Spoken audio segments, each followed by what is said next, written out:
E o técnico Tite caiu em contradição. O torcedor rubro-negro já está com a paciência esgotada e até os muros da Gávea foram pichados pedindo a saída do treinador.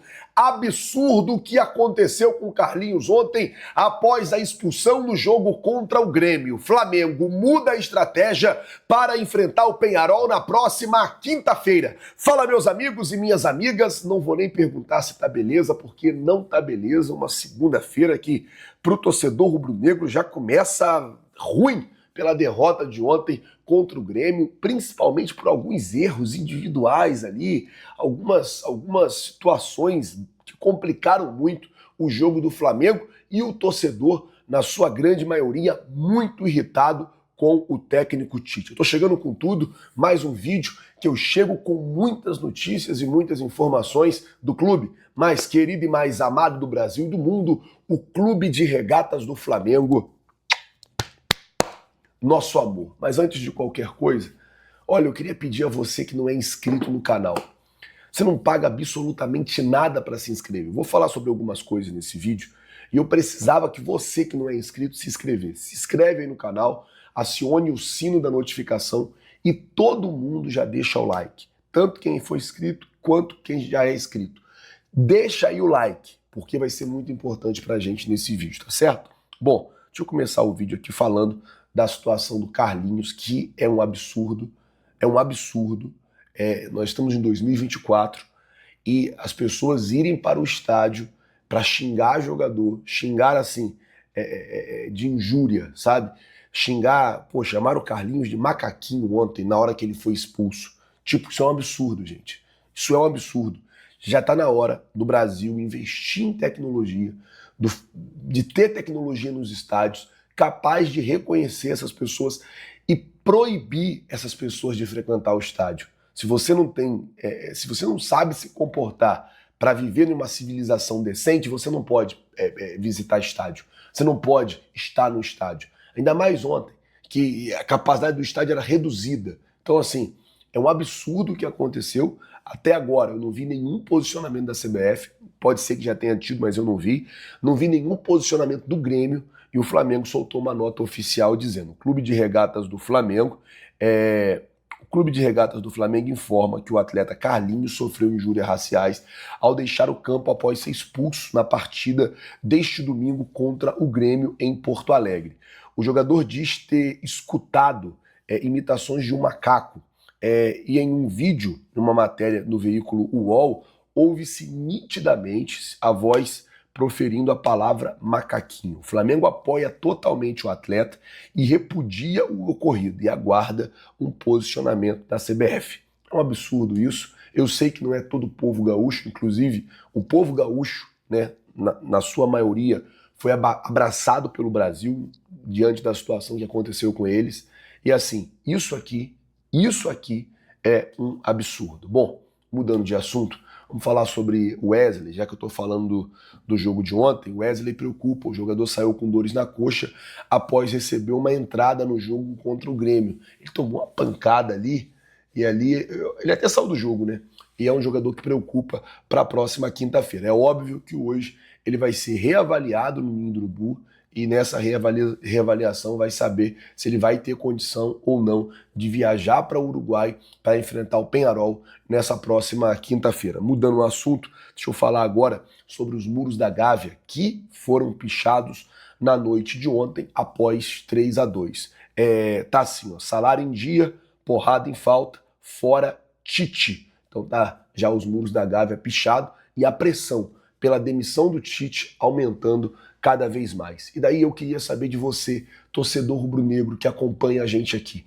Você é contra ou você é a favor a demissão do técnico Tite? Se você fosse o presidente Rodolfo Landim, você demitiria ou você manteria o Tite no cargo? Coloca, por favor, aí, porque a gente quer saber. Por que você está falando isso, Flazueiro? Porque o Tite, ele vem errando nos jogos e agora ele cai numa série de contradições. Ontem mesmo foi em duas. Primeiro ele foi perguntado sobre o Gabigol. Por que que ele deu oportunidades ao Alan, ele deu oportunidades ao Luiz Araújo, ele deu oportunidades ao Cebolinha e essas mesmas oportunidades não foram dadas ao Gabigol? Aí ele disse assim, ó, ele teve uma série de problemas físicos desde que eu cheguei. O treinamento e essa condição clínica talvez seja o fator mais determinante dessa situação, porque quando esteve pronto, oportunidade esteve. Ele entrou contra o Vasco e sentiu no primeiro movimento.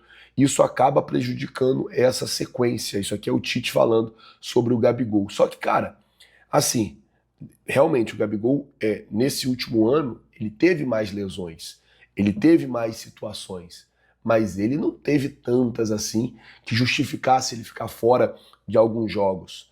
Aí depois o César Sampaio viu que ele estava meio que caindo em contradição, e o César Sampaio, também teve a questão lá do doping, né? Aí ele, a questão do doping, meio que lembrou ali na hora, porque nem disso ele lembrava. Foi uma pergunta que deixou o Tite desconcertado. Depois, foi a minha vez de perguntar. Eu perguntei para ele, falei, Tite, vem cá, no começo do Brasileiro, você disse que iria sentar com a sua comissão e fazer uma análise do Campeonato Brasileiro, do que o Flamengo iria buscar no Campeonato Brasileiro, a partir da 27ª rodada, né, que são as 10 últimas agora para frente. Nas últimas 10 rodadas. Semana que vem o Flamengo enfrenta o Atlético Paranaense e entra nesse período de 10 últimas rodadas. Só que, na semana passada, eu falei nessas palavras, o seu filho mudou o discurso e disse que vai ser feita essa análise, porém, nas 5 últimas rodadas. Eu queria saber o que está acontecendo. Vale o que você falou ou vale o que o seu filho falou? E aí ele disse que nenhum nem outro, que a partir de agora vai ser feita uma análise jogo a jogo. A partir de agora se vai jogo a jogo. Ou seja, deixando claro que o planejamento deles, ou se é que tinha um planejamento, meio que caiu por terra, meio que desandou, né? O planejamento do Tite, caindo assim em contradições absurdas nessa questão do Gabigol. Cara, eu acho que ele teria que falar, cara, o Gabigol não tá bem, o Gabigol não tá legal e tal, e por isso não tá jogando e tal, mas ele vai lá e quer dar todo um rodeio. Ele deu uma resposta de 3 minutos e aí acabou caindo em contradição no fator Gabigol, porque se você for parar para analisar, o Alan, vive machucado e tem oportunidade, o Cebolinha tava machucando direto e tinha oportunidade. Não é isso, cara. Não é isso. Então, assim, e aí depois, quando eu pergunto, dá pra perceber que ele fica um pouco desconfortável e ele fala, agora vai ser jogo a jogo. Então não é nem o que o Matheus falou, nem o que eu falei, as coisas mudam, a temporada vai acontecendo e as coisas mudam e agora vai ser de jogo a jogo. Então, assim,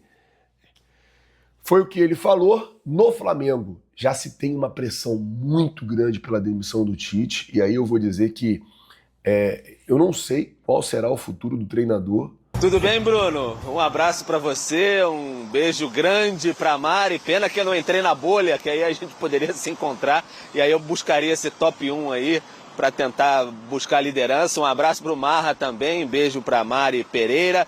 Todo mundo que tá com a gente nesse Sport Center, quem não tá bem mesmo é o Flamengo, né? O Flamengo desandou legal nessa temporada, então acabou mais uma derrota em 2024 agora para o Grêmio.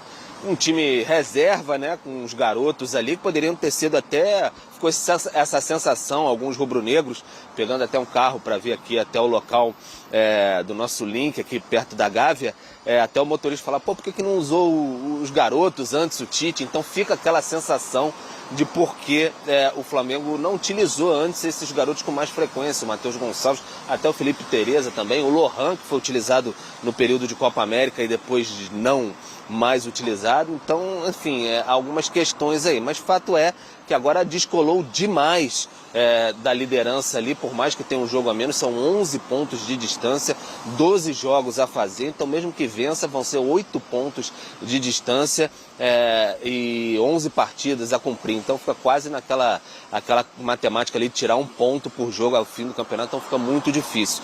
Aqui atrás de mim, esses muros da Gávea foram pichados nessa madrugada, com fora Tite, algumas ameaças aos jogadores, mas eu sempre pontuo, Bruno, em tempos eleitorais é sempre bom desconfiar, não teve nenhuma menção à diretoria, enfim, é sempre bom a gente colocar as barbas de molho nesse período eleitoral que vive o Flamengo. Os jogadores permaneceram os titulares no ninho do Urubu, com o Gabigol também, enfim, fazendo treinamentos de olho, foco total na partida contra o Peñarol. Mas o brasileiro já parece uma miragem muito, muito, muito distante no horizonte do Flamengo. Professor, vou fazer para você também. Quinta-feira decide vaga para a semifinal da Libertadores do Flamengo em busca de um inédito para clubes brasileiros, tetracampeonato. Perdeu o jogo de ida no Maracanã. Você escalaria esses caras para jogar contra o Grêmio agora? O Flamengo abriu mão do Campeonato Brasileiro? Não abriu mão. Vou repetir para você que você esqueceu, vou repetir.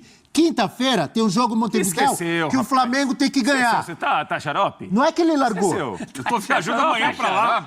Você tá xarope? O Eves é campeão del siglo. Tô viajando amanhã. Entendeu? Fui claro agora? ESPN. Fui claro? Com transmissão exclusiva dos canais ESPN. Exatamente. Diga lá. Quinta-feira, 7 da noite é o jogo. Isso quer dizer que abriu mão? 7 da noite. É porque o Tite disse semana passada, correto, quando ele empatou com o Vasco, não foi? Acho que foi quando ele empatou com o Vasco. Isso aí.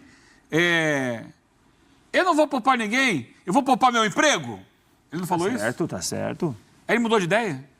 Quem fica parado é Então, poste, né? ele jogou com o Peñarol depois disso e perdeu no Maracanã. Agora tem que ganhar lá em Mas ele Montevidéu. mudou de ideia? Então, Pra cá? Ele poupou o emprego dele ontem? Você não respondeu a minha pergunta. Você escalaria os titulares para jogar contra o Grêmio? Eu levaria os titulares que estivessem no mínimo no banco de reservas, poderia ver a situação de cada um, alguns que estejam em melhores condições físicas eu colocaria para jogar. Por exemplo, o goleiro. O goleiro está cansado? Não está cansado. Pode botar o goleiro. Outros jogadores que estão ali que não estão desgastados. Os que estão mais desgastados, ok, beleza. Estão desgastados e tal. Mas o seu Gabriel Barbosa também continua fora, continua com fibrose? Quando é que ele vai poder jogar? Ou já está treinando a parte mesmo? O Gabriel Barbosa, o Tite falou na coletiva, e ele foi bem claro, falou que ele não está bem fisicamente. A gente vai ouvir, se quiser colocar agora, já tem agora? Outro Pronto? dia estava bem fisicamente. Não, ele falou, não sou eu que estou falando. Foi o Tite que falou. Vamos ouvir então, vamos lá. Da pressão. A pressão foi no Guarani de Garibaldi, no Veranópolis, no Caxias, no Juventude, no Ipiranga de Erechim, no Grêmio, no Inter. Ela vai ser sempre assim. É a atividade profissional que ela seja dessa forma. Muito tranquilo. Especulações, ela é de vocês, não de minha parte, porque eu tenho muito orgulho de estar técnico do Flamengo. E essa condição clínico-física dele, com essas repetidas vezes, talvez tenha sido, o fator mais determinante dessa situação. Porque quando esteve, a oportunidade esteve.